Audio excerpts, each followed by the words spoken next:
Do you know that a ramjet engine has no moving parts? Rather, it uses the high speed of aircraft to compress the air in front of it. It does it by ramming it with high speed.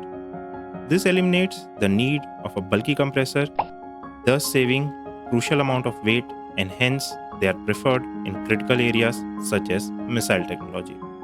But the downside is that they cannot start from zero velocity. A ramjet has a combustion chamber with subsonic airflow, whereas if the combustion chamber is with supersonic airflow, it is called as a scramjet engine, whose full form is supersonic ramjet. If you like this video, please like, comment, share, and subscribe. Thank you.